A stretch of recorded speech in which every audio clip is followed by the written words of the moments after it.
ओम। आज मैं आपको सोराइसिस के विषय में बताऊंगी कि ये क्या है, क्यों होता है और इसको दूर करने के हमें क्या उपाय करने चाहिए। सोराइसिस एक त्वचा रोग है जिसे छाल रोग भी कहते हैं।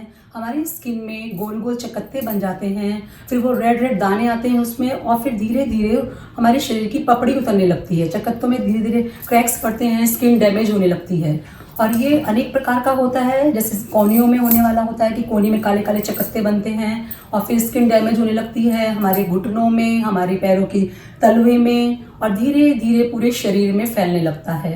ये बहुत ही असाध्य रोग है, बहुत ही इरिटेटिंग है। इसे जिसको होता है वो डिप्रेशन में भी चला जाता है, और क्या कहते हैं, ये धीरे धीरे हमारे मस्तिष्क में, हमारी सिर की त्वचा में भी फैलने लगता है। और इतनी खुजली आती है इसमें कि मन करता है कि हम क्या कर लें। तो इसका कारण क्या है?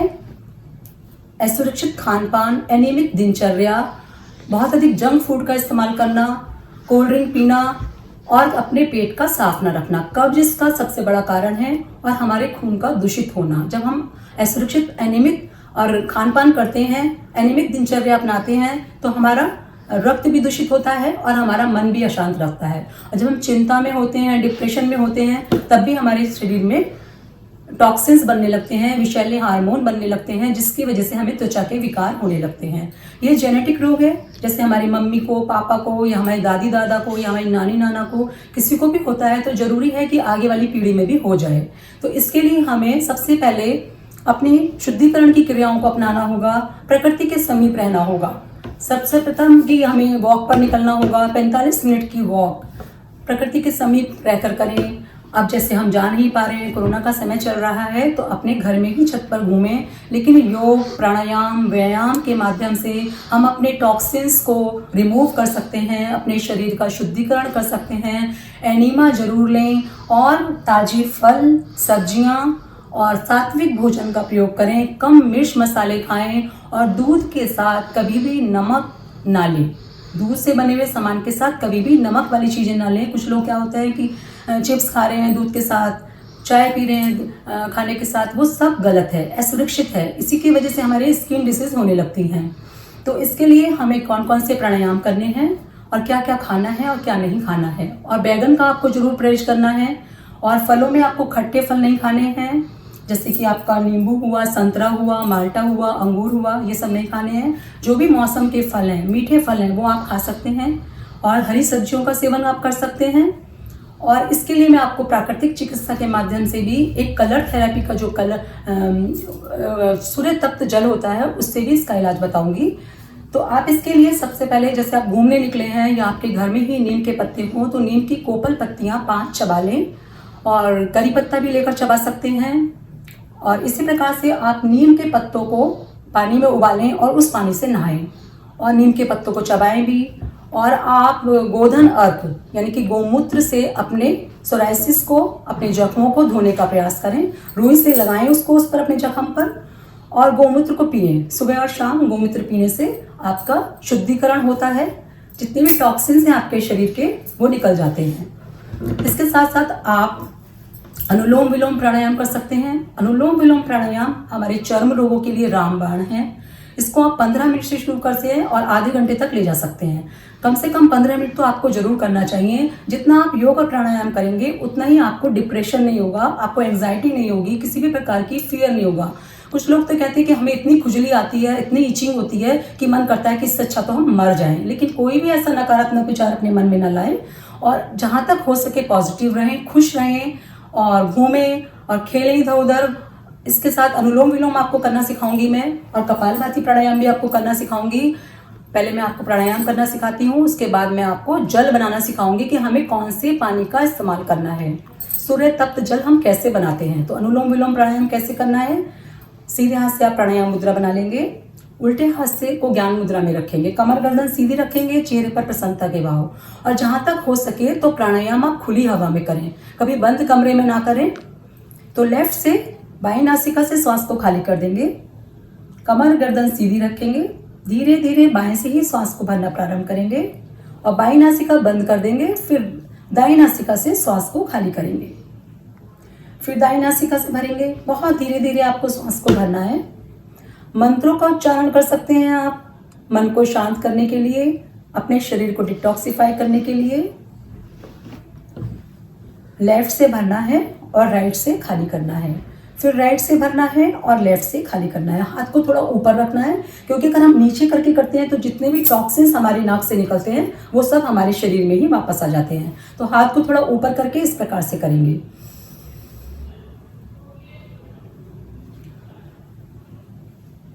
आप ये सब अपनाएंगे तो आप देखेंगे आपको चमत्कारिक प्रभाव प्राप्त होगा। लेकिन खान पान पर नियंत्रण रखेंगे, अपने पेट को साफ करेंगे, शुद्धि क्रियाएं करेंगे, षटकर्म करेंगे, पंचकर्म करेंगे। इसके बाद करेंगे कपालभाति प्राणायाम। आपको समझ में आ गया होगा अनुलोम विलोम प्राणायाम। कपालभाति प्राणायाम के लिए एक गहरा सांस भरेंगे और शक्ति के साथ श्वास को बाहर करेंगे। मैं आपको करना बता रही हूँ। पहले श्वास भरें, शक्ति के साथ श्वास बाहर करें तो नाभि से निचला वाला भाग अंदर करना है, मूल बंद लगाकर करना है, कमर गर्दन सीधी रखनी है। ये नहीं कि आप ऐसे ढीले बैठे हैं, आपकी रीढ़ टेढ़ी हो रही है, आपके कंधे झुके हुए हैं, इससे आपको प्रॉपर लाभ नहीं होगा। जब आप बिल्कुल सीधे बैठेंगे तभी आपको प्राणायाम का लाभ होगा। कपालभाति प्राणायाम की विधि आपको आ गई होगी, एक बार और मैं समझा देती हूँ। एक गहरा लंबा सांस भरेंगे, हाथ ज्ञान मुद्रा में रखेंगे, शक्ति के साथ नासिका से श्वास को बाहर फेंकेंगे और पेड़ू वाला भाग अंदर की ओर आकर्षित करेंगे। इसी को दोहराते जाना है। 5 मिनट से शुरू करके आप इसको आधा आधा घंटा करेंगे तो आपको चमत्कारिक प्रभाव प्राप्त होंगे, चमत्कारी लाभ मिलेंगे। तो मैं आपको बता रही हूँ, करते जाएं आप लोग भी साथ साथ।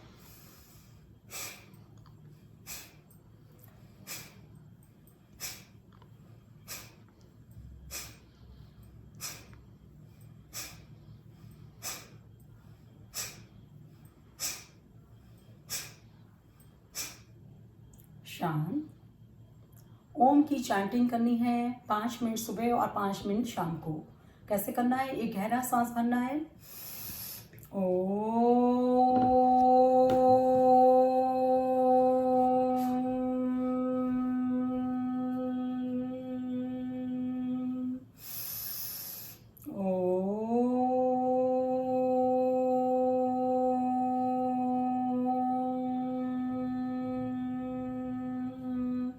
इसको 5 मिनट दोहराते जाना है। अगर मैं आपको 5 मिनट करके बताऊंगी तो समय बहुत अधिक हो जाएगा, इसलिए मैं बहुत थोड़ा थोड़ा आपको करके बता रही हूँ, लेकिन पूरा समझाने का प्रयास कर रही हूँ। इसके साथ ही करेंगे शीतली प्राणायाम। शीतली प्राणायाम करने से भी हमारे त्वचा के विकार सही होते हैं। तो उसको कैसे करना है?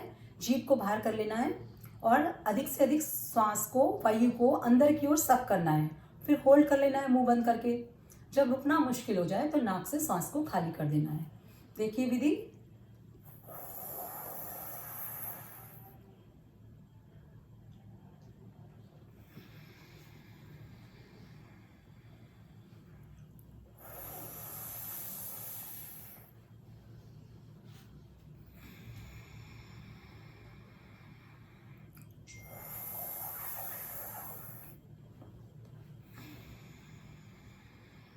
शांत। इसके साथ ही थोड़े से हमें आसन भी कर लेने हैं, जिस प्रकार से जैसे ताली वादन करना है। 5 मिनट तक आप जोर जोर से तालियां बजाएंगे सुबह शाम। आपका मन प्रसन्न रहेगा, आपके गुड हार्मोन्स रिलीज होंगे और आप डिप्रेशन और एंजाइटी से बचे रहेंगे। और इसके साथ आप शवासन कर सकते हैं और मरकट आसन कर सकते हैं, पवन मुक्त आसन कर सकते हैं। इन सबको भी मैं आपको, अगर आपकी रिक्वेस्ट होगी तो करके दिखाऊंगी। और सूर्य तप्त जल हमें कैसे बनाना है? एक आसमानी कलर की कांच की बॉटल ले लेनी है, उसमें पानी भर लेना है और आधी से ज़्यादा पानी भर लेना है और इसे लकड़ी के फट्टे पर रखना है। एक लकड़ी का फट्टा ले लेंगे और उसको धूप में रख देंगे हम 10 बजे से शाम के 5 बजे तक। और 5 बजे हम उसे उठाकर अंदर रख लेंगे। तो अंदर भी हमें ज़मीन पर नहीं रखना है। इस प्रकार से हमें कम से कम 24 घंटे यानी कि 2 से 3 दिन हमें इसको सूर्य तप्त करना है। अपने जल को, उस आसमानी पानी को हम सोराइसिस के मरीजों को या त्वचा के विकार जिसके अंदर भी हो, किसी प्रकार की दाल, खाज, खुजली, उनको हम पिलाएंगे तो बहुत ही लाभ होगा। आसन प्राणायाम के साथ साथ आप सूर्य तप्त जल देंगे और इसी प्रकार से सूर्य तप्त जल की पट्टी रखेंगे। जैसे आपके कहीं पर भी सोराइसिस हो रहा है तो उस पानी से आप अपने गीले कप सफ़ेद रंग की पट्टी लेंगे, उस पानी से, जैसे आसमानी रंग की जो बॉटल में आपने पानी बनाया है, उस पानी से उस पट्टी को गीला करेंगे और अपने एक्जिमा वाले सोराइसिस वाले स्थान पर उसको रख देंगे। कम से कम आधा घंटा रखेंगे, तब आपको बहुत अधिक लाभ होगा। और इसी प्रकार से हमें एयर थेरेपी यानी कि पंच तत्वों से, प्राकृतिक चिकित्सा में हम पंच तत्वों के माध्यम से अपने शरीर का शुद्धिकरण करते हैं, अपने शरीर की बीमारियों को दूर करने का प्रयास करते हैं। तो उसमें क्या करना है, एक बॉटल लेंगे और खाली बॉटल लेकर उसमें कार्क लगाकर या ढक्कन लगाकर, कांच की बोतल लेनी है। अगर आपके पास आसमानी रंग की बोतल नहीं है तो आप एक कागज आता है आसमानी कलर का, वो उस पर लपेट देंगे, तब उसको धूप में रखेंगे। तो एक खाली बॉटल ले लेंगे, उसको कार्क लगाकर धूप में रखेंगे 1 घंटे, 12 बजे से 1 बजे तक। उसमें एयर बन जाती है और फिर उस एयर को हमें अपनी नासिका के माध्यम से बॉटल को खोलेंगे और एयर को अधिक से अधिक सक करेंगे। इस प्रकार से गहरा सांस भरकर दोनों नासिका से बारी बार सक करेंगे। आपको अधिक लाभ प्राप्त करने के लिए मैं आपको अधिक से अधिक बताने का प्रयास कर रही हूँ। तो आप इसको भी कर रख सकते हैं। सूर्य तप्त जल की पट्टी रख सकते हैं। जो सूर्य तप्त जल हमने बनाया था आसमानी कलर का, हरे रंग का, उसको हम 10 ml सुबह और शाम पीना है। हम उसको कम से कम इनमें से 1 महीना करेंगे तो आप देखेंगे कि आप सोराइसिस जैसी बीमारी से जल्दी मुक्ति पा लेंगे।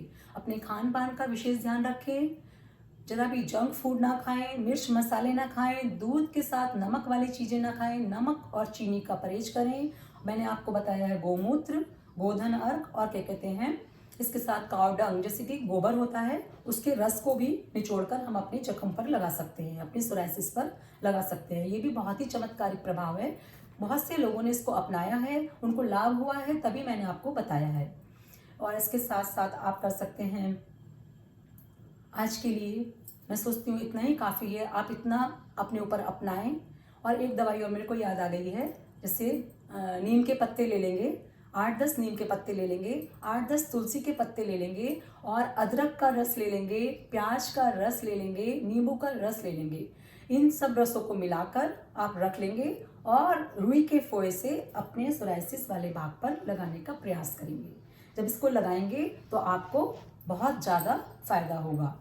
कायाकल्प वटी ले सकते हैं आप, कायाकल्प क्वाथ पी सकते हैं आप, और कायाकल्प तेल आता है, तेल को भी आप सूर्य तप्त कर सकते हैं। ये दिव्य फार्मेसी के बहुत ही इफेक्टिव दवाइयाँ हैं, कायाकल्प तेल और कायाकल्प वटी। इसको आप 2 सुबह, 2 दोपहर, 2 शाम, जब आपकी रोग की चरम स्थिति हो, जैसे सर्दियों में कहते हैं रोग बहुत अधिक बढ़ जाता है या बरसात में बहुत अधिक बढ़ जाता है, तो उस समय आपको कायाकल्प वटी लें, कायाकल्प क्वाथ पिएं बनाकर और कायाकल्प तेल अपने शरीर पर लगाएं। ये बहुत ही, और कहते हैं इसके साथ साथ और मेरे को एक चीज़ याद आ गई है, आप गिलोय वटी और नीम घन वटी का सेवन कर सकते हैं। अब नीम के पत्ते मैंने आपको बताए थे कि आप कहीं घूमने जा रहे हैं, सैर पर जाएं सुबह को, तो वहीं पर नीम के पत्ते आप ले लें और चबा लें, करी पत्ता ले लें, चबा लें, और इसी प्रकार से करेले के पत्ते ले लें, चबा लें, बहुत ही फायदेमंद है।